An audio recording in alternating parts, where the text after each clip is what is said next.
할렐루야. 하나님의 평강과 축복이 오늘 이 새벽에 여러분과 함께 하시길 주님의 이름으로 축원합니다. 오늘 창세기 9장 1절부터 29절까지 말씀으로 언약을 기억하며 살라, 언약을 기억하며 살라, 이런 제목으로 말씀의 은혜를 나누고자 합니다. 방주에서 무려 377일을 지낸 후에 밖으로 나온 노아가 가장 먼저 한 일은 여호와께 제단을 쌓고 제물을 취하여 번제로 드린 것입니다. 이것은 이 세상을 살아가는 우리에게 아주 중요한 사실을 전해줍니다. 성도의 삶은 예배의 삶입니다. 따라합니다. 성도의 삶은 예배의 삶입니다.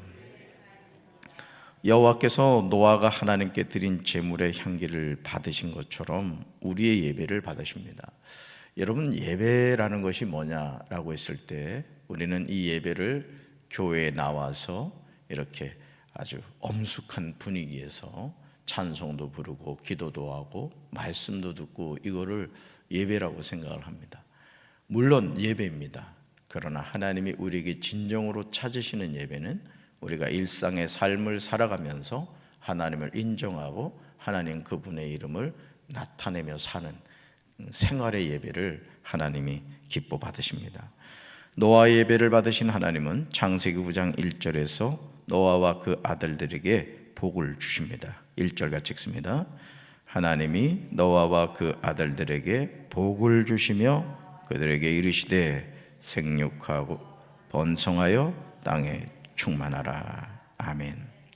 사랑하는 성도 여러분, 하나님이 주시는 복을 받기 원하십니까? 그렇다면 예배의 자리로 나오시기를 바랍니다.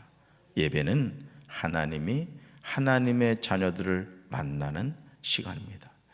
이번 이제 설 명절이 우리에게 다가옵니다만은 명절이 다가올 때 고향에 계신 부모님은 이런 기대를 합니다.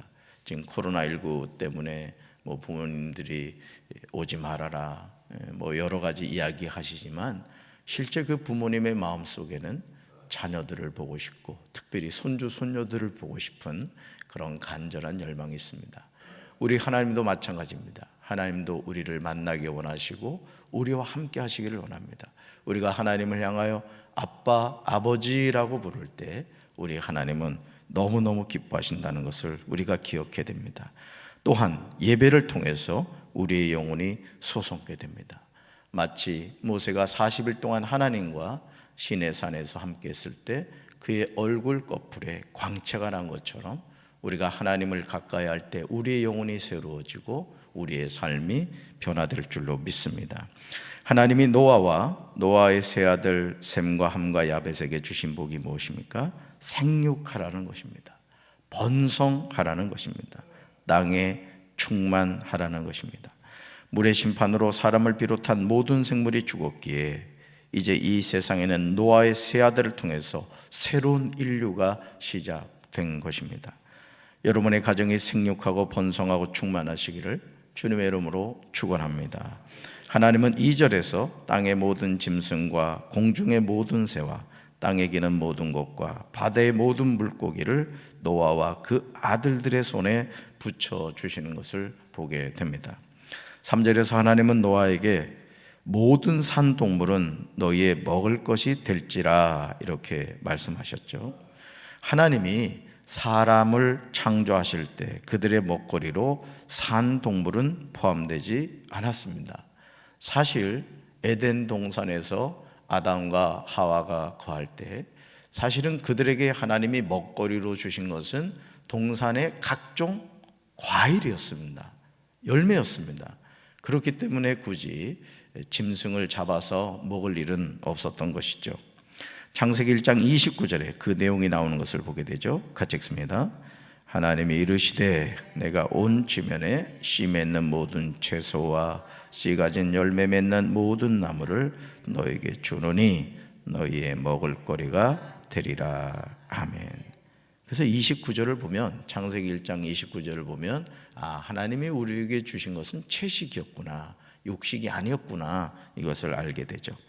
그러나 물이 150일을 땅에 넘쳤기에 땅에 있던 채소와 열매는 구할 수가 없게 된 거죠. 여러분, 물이 그냥 온 지구를 덮고 있었기 때문에 살아남을 수 있는 것이 없었던 것입니다. 하나님은 이런 상황을 고려하셔서 모든 산 동물도 먹거리로 허용하신 것입니다. 그럼에도 하나님이 노아에게 금하신 것이 있습니다. 그것은 고기를 그 생명되는 핏째 먹지 말아야 한다라는 것이죠. 왜냐하면 피는 생명이기 때문에 그렇습니다. 그러므로 하나님은 6절에서 노아에게 이렇게 말씀하시죠. 6절 같이 읽습니다. 다른 사람의 피를 흘리면 그 사람의 피도 흘릴 것이니 이는 하나님이 자기 형상대로 사람을 지으셨음이니라. 아멘. 하나님의 형상대로 지음을 받은 우리는 다른 사람의 피가 흐르는 일이 없도록 해야 합니다. 하나님은 7절에서 다시금 노아와 그 아들들에게 축복하시는 것을 보게 되죠. 같이 읽습니다.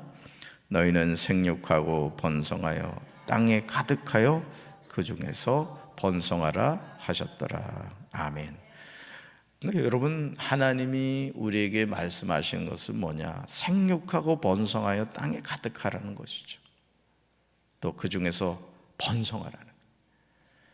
그러니까 여러분, 하나님이 우리에게 허락하신 어떤 축복의 중요한 원리 가운데 하나가 뭐냐? 주는 대로 낳아라 이거예요. 사실은 그냥 어떤 아이를 낳음에 있어서 내가 그냥 뭐 하나만 낳겠다, 둘만 낳겠다, 이게 성경적인 원리가 아니에요. 그냥 하나님이 주시면 주시는 대로 나라는 거죠. 그러니까 우리가 어떻게 보면요, 하나님의 말씀에 순종한다고 하지만은 아주 교묘한 인본주의가 우리의 삶에 너무 깊이 들어와 있어요.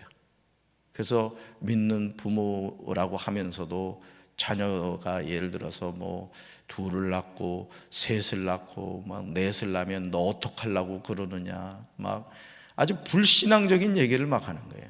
자녀 많이 낳으면 그래, 네가 진짜 말씀대로 순종하는구나, 이런 어떤 축복의 말을 해줘야 되는데, 오늘요 우리 안에 아주 너무 뼛속 깊이 이 인본주의가 뿌리를 내리고 있기 때문에 그것이 하나님이 우리에게 주신 축복의 원리와 너무나 다르다는 것을 잘 느끼지 못하고 살아가고 있다는 것이죠.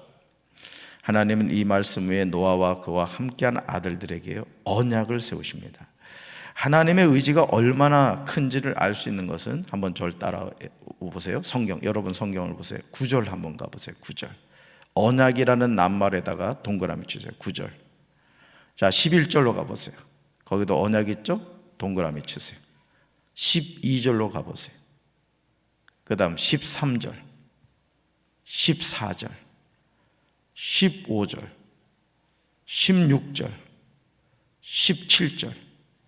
언약이라는 낱말을 계속해서 강조하고 계신 것을 보게 됩니다. 하나님 9절에서 이렇게 말하죠. 내가 나의 언약을 세우겠다, 이렇게 말씀하세요. 이 언약이 저와 여러분에게도 적용되는 말씀인 줄로 믿습니다. 따라서 성경은 오늘 나에게 주신 말씀입니다. 아멘. 여러분, 우리가 누구 후손입니까? 아담의 후손이죠. 또 모든 인류가 물의 심판으로 다 죽었습니다. 누구 후손입니까? 노아의 후손입니다. 그렇기 때문에 오늘 노아와 언약을 세우신 그 하나님의 언약이 나와 함께 적용되는 언약임을 믿으시기를 바랍니다. 하나님이 세우신 언약은 나에게만 머물지 않죠. 우리 후손에게도 세우신 것입니다. 심지어 땅 위에 있는 모든 생물과도 맺으십니다. 그 언약의 내용이 11절에 나오죠. 11절 같이 읽습니다. 내가 너희와 언약을 세우리니 다시는 모든 생물을 홍수로 멸하지 아니할 것이라. 땅을 멸할 홍수가 다시 있지 아니하리라. 아멘. 홍수로 모든 생물을 멸하신 하나님의 마음도 아프셨던 거죠. 우리는 아버지 하나님의 마음을 느껴야 합니다. 그러므로 하나님은 이 언약의 증거로 13절에서 무지개를 두시는 것을 보게 되죠. 13절 같이 읽습니다. 내가 내 무지개를 구름 속에 두었나니 이것이 나와 세상 사이의 언약의 증거니라. 아멘. 단순한 무지개가 아닙니다. 하나님이 하나님과 세상 사이의 언약의 증거로 주신 증표입니다. 그러니까 여러분, 우리가 무지개를 바라보면서 무지개 있다 이걸 생각하는 것이 아니라, 하나님이 나를 향한 언약의 증표를 보여주시는구나, 우리가 말씀을 생각해야 될 줄로 믿습니다. 그러시면서 15절에서 내 언약을 기억하리니, 16절에서 영원한 언약을 기억하리라 이렇게 말씀하십니다. 이제 우리는 무지개를 볼 때마다 하나님의 언약을 기억해야 될 줄로 믿습니다. 나를 향한 하나님의 영원한 언약을 잊지 말아야 합니다. 항상 감사함을 가져야만 합니다. 신앙생활을 한다는 말은 나를 향한 하나님의 언약을 붙잡고 달려가는 거예요.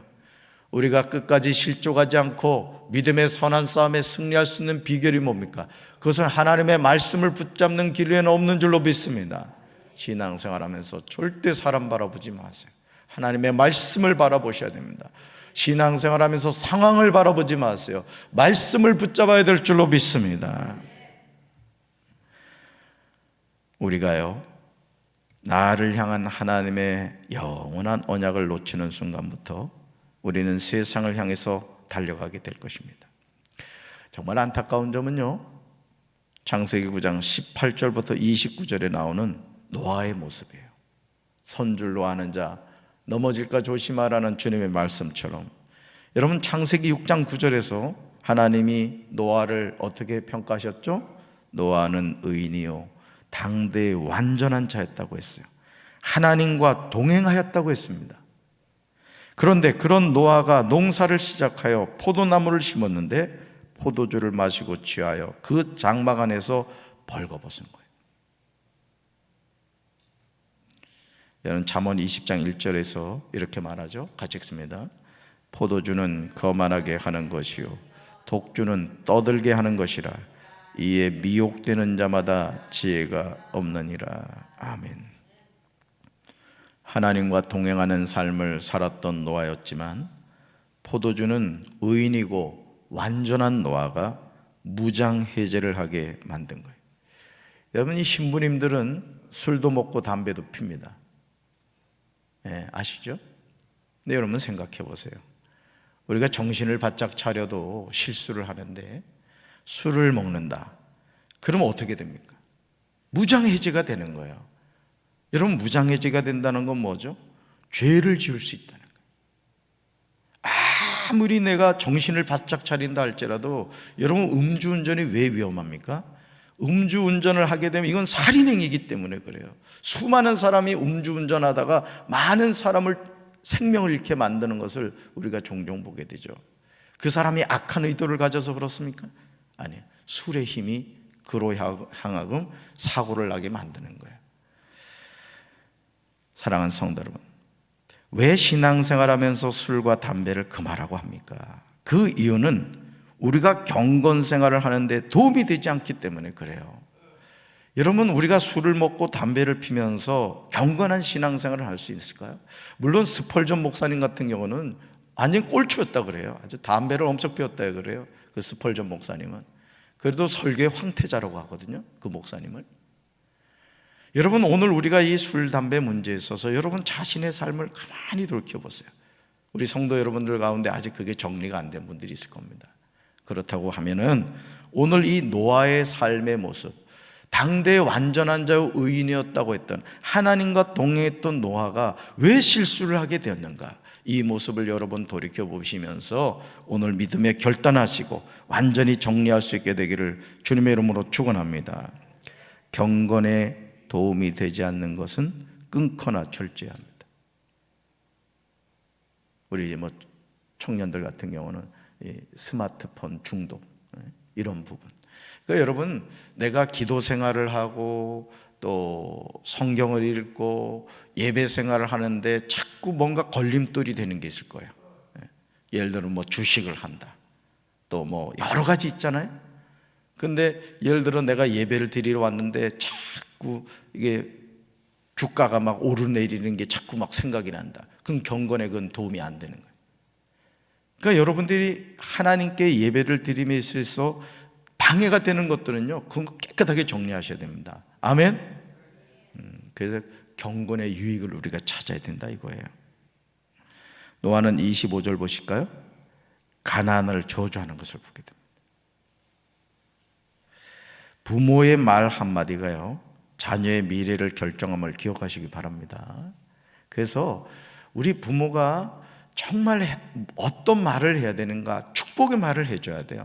이번 설 명절에 자녀들 찾아올 때 용돈 안 준다고 막 저기 하지 마시고 축복해 주시기 바랍니다. 예?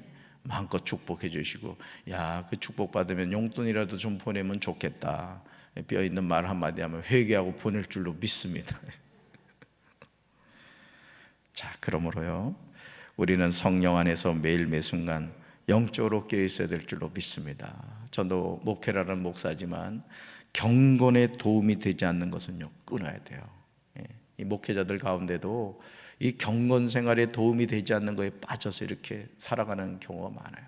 운동을 하는 거 좋습니다. 저는 뭐 그걸 나쁘게 생각하진 않아요. 그런데 운동하는 것이 목회에 지장을 준다, 그런 건 정리해야 되는 거예요.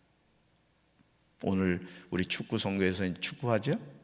2시인가 모여서 축구를 한다고 제가 그 얘기를 들었는데, 여러분 어떤 거든 그렇습니다. 여러분 자신도 마찬가지예요.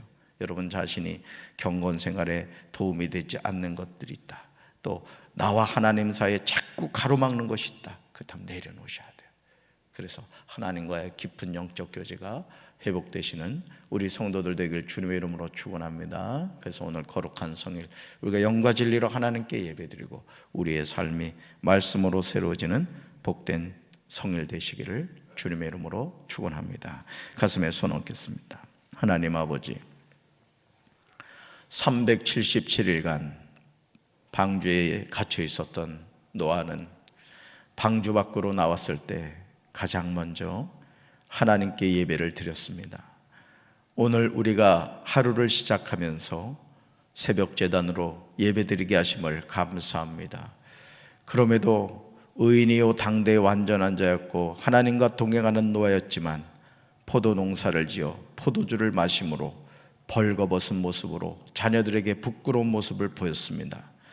오늘 우리가 술 먹는다고 지옥 가지 않지만 술 먹음으로 우리가 실수하게 되고 경건에 유익하지 못한 그런 삶을 살아갈 때가 얼마나 많습니까? 주여, 저들에게 믿음을 허락해 주셔서 우리가 결단하게 도와주시고, 우리 경건 생활에 유익이 되지 않는 것은 미련 없이 정리할 수 있도록 주여 저희들을 도와 주시옵소서. 하나님이 우리를 향한 그 축복이 얼마나 큰 것인가를 생각하며 우리 사랑하는 자녀들이 생육하고 번성하여 땅에 충만한 축복이 임할 수 있도록 주여 도와주시옵소서. 오늘 거룩한 성회를 맞이하여 하나님의 종들이 강단에서 말씀을 선포할 때 유치부교회, 어린이교회, 청소년 교회, 청년교회, 장년교회 이르기까지 말씀의 권세가 있게 하시고, 그 말씀을 듣는 우리 젖먹이 어린아이부터 노년에 이르기까지 말씀의 큰 은혜를 받는, 영혼이 살아나는, 에스겔 골짜기 마른 뼈다귀 살아나는 역사가 나타나게 도와주옵소서. 오늘도 이 새벽에 말씀을 붙잡고 부르짖어 하다가 성령의 불을 받게 하시고, 귀신이 쫓겨나게 하시고, 병든 자가 치료되게 하시고, 저주의 사실이 끊어지게 하시고, 축복의 통로가 회복되게 하옵소서. 하늘 문을 열어주셔서 하늘의 신령한 축복과 땅의 기름진 복으로 함께하여 주시옵소서. 예수님 이름으로 간절히 축복하며 기도합니다. 아멘.